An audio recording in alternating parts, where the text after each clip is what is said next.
On the outskirts of a small, picturesque town nestled amidst rolling hills and dense forests, the 4th of July celebrations were always a grand affair.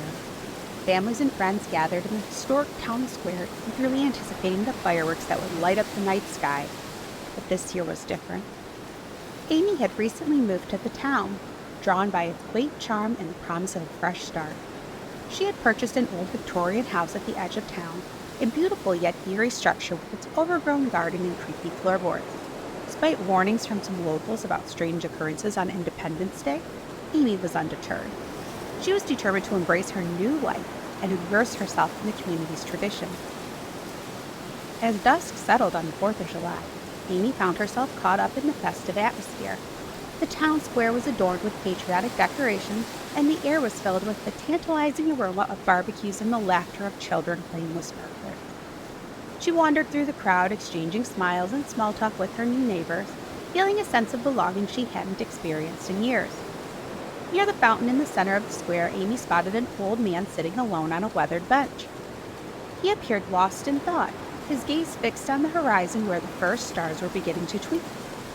"Beautiful night, isn't it?" Amy approached him, hoping to strike up a friendly conversation.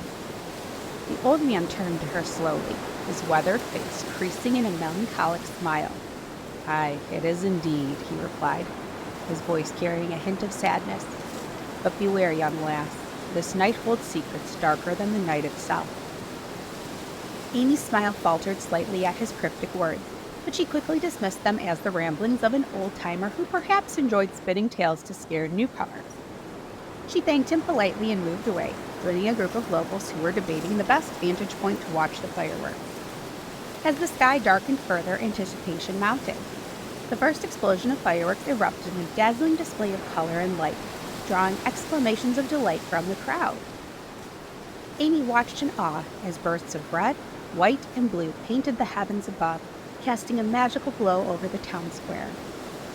But then, as quickly as they had begun, the fireworks abruptly ceased. Confusion rippled through the crowd, replaced by an uneasy silence that seemed to stretch on indefinitely. Amy exchanged puzzled glances with her neighbors, her heart beginning to race with a growing sense of unease. A distant rumble of thunder echoed through the air, though not a cloud marred the clear summer sky. The atmosphere had shifted palpably, as if a veil of uncertainty had descended over the festivities. Then, in the outskirts of the square, a blood-curdling scream pierced the stillness. Panic erupted like wildfire as people turned in horror toward the source of the sound. Some fled in terror while others stood frozen in place, unable to comprehend the sudden turn of events. Amy's instincts screamed at her to run, to escape whatever unseen terror had gripped the town. She pushed through the panicked crowd, her pulse pounding in her ears, until she found herself on the deserted streets at the edge of town. The eerie silence that followed the chaos only intensified her fear. Glancing back toward the town square, Amy's breath caught in her throat. Among the flickering shadows cast by the fading streetlights, she thought she saw movement. Dark, indistinct figures that seemed to materialize and dissipate like wisps of smoke. "Died on the 4th of July." A whispered voice seemed to echo in her mind, chilling her to the core. With a shudder, Amy tore her gaze away and fled toward the safety of her Victorian house. The path seemed longer than she remembered, the night enveloping her in a suffocating embrace. The once familiar surroundings now appeared distorted and unnerving, as if she had stumbled into a twisted version of reality. Finally reaching the wrought iron gates of her home, Amy fumbled with the keys, her hands trembling uncontrollably. She stumbled inside and slammed the heavy door shut behind her, leaning against it for support. Her heart raced as she listened intently for any sign of pursuit.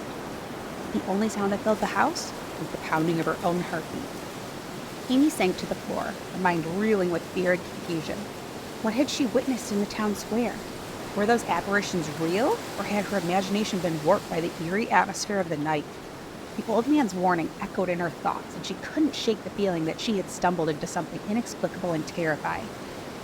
Hours passed in a haze of dread and uncertainty. Every creak of the old house sent chills down Amy's spine. She found herself constantly peering over her shoulder, half expecting to see ghostly figures lurking in the shadows. Sleep eluded her, and when dawn finally broke, she was exhausted, both physically and mentally. The following days passed in a blur of unease and whispered rumors among the townspeople.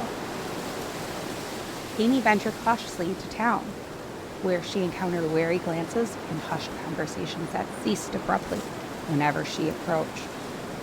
It became clear to her that the events of that fateful 4th of July had left a lingering mark on the town, and she couldn't shake the feeling that she was somehow at the center of it all. One evening, Amy received an unexpected visitor at her doorstep, Mrs. Hawthorne, an elderly woman who lived down the street. Her usually warm eyes were clouded with concern as she peered at Amy through wire-framed glasses. "Dear, I heard what happened on the 4th of July," Mrs. Hawthorne began softly, her voice filled with sympathy. "You must be terribly frightened." Amy nodded slowly, unable to find the words to express the turmoil that had consumed her since that night. Miss Hawthorne hesitated, as if weighing her words carefully. "You see, dear, this town has a history," she continued, her voice dropping to a whisper. "Long ago, during the Revolutionary War, there was a fierce battle fought on these grounds. Many lives were lost, and the echoes of that tragedy still linger." Amy listened intently as Mrs. Hawthorne recounted tales passed down through generations, stories of restless spirits condemned to wander the earth, seeking justice for their untimely deaths. She spoke of sightings on the 4th of July, when the veil between the living and the dead was said to grow thin, allowing the spirits to roam freely once more. "It is said," Mrs. Hawthorne continued solemnly, "that those who ignore the warnings of the past may find themselves entangled in its darkest secrets." Amy's mind raced as she processed Mrs. Hawthorne's words. Could it be possible that the figures she had seen in the town square were not mere apparitions, but the restless souls of long-departed soldiers seeking vengeance? The thought sent a chill down her spine, and yet part of her couldn't dismiss it entirely. Days turned into weeks, and the memory of that ominous night continued to haunt Amy's every waking moment. She found herself drawn to the town's library, scouring old archives and historical records in the search of answers. The more she delved into the town's past, the more she uncovered tales of tragedy and loss, stories that seemed to mirror the eerie events she had witnessed firsthand. One afternoon, while poring over yellowed manuscripts and faded photographs, Amy stumbled upon a name that sent a shiver down her spine. Captain Jonathan McGregor, a valiant soldier who had led his troops into battle during the Revolutionary War. According to the accounts she uncovered, McGregor's regiment had suffered heavy losses on the very grounds where the town now stood. Could Captain McGregor and his men be the restless spirits she had encountered on the 4th of July? It seemed plausible, and yet Amy knew she needed more than mere speculation to uncover the truth. Determined to unravel the mystery, Amy embarked on a quest to piece together the fragments of the past. She sought out elderly residents who still remembered the tales passed down through their families, piecing together a patchwork of folklore and whispered secrets. Each story added a layer to the town's enigmatic history, painting a picture of a community haunted by its past. One evening, as the sun dipped below the horizon and the first stars appeared in the twilight sky, Amy found herself standing once more in the town square. The memories of that faithful 4th of July were etched into her mind, but this time she found a newfound sense of purpose burning within her.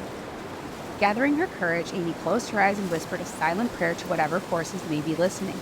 She spoke words of reverence and respect for those who had perished in the tumult of the war, offering her empathy and understanding to the spirits she believed still lingered in the shadows. As she opened her eyes, a gentle breeze rustled through the trees, carrying with it a sense of peace and acceptance. The town square seemed bathed in a soft, ethereal light, and for a fleeting moment, Amy thought she glimpsed a faint outline of figures standing amidst the ancient oak trees, not menacing or vengeful, but solemn and serene.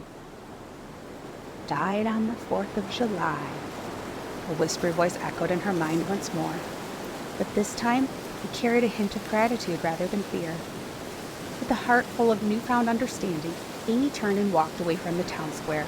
She knew that the events of that night would forever shape her perception of the world around her, and she also knew that she had found her place in the tapestry of the town's history, a testament to resilience, courage, and the enduring bonds that connected past and present, life and death. In the days that followed her quiet vigil in the town square, Amy found herself drawn deeper into the fabric of the community.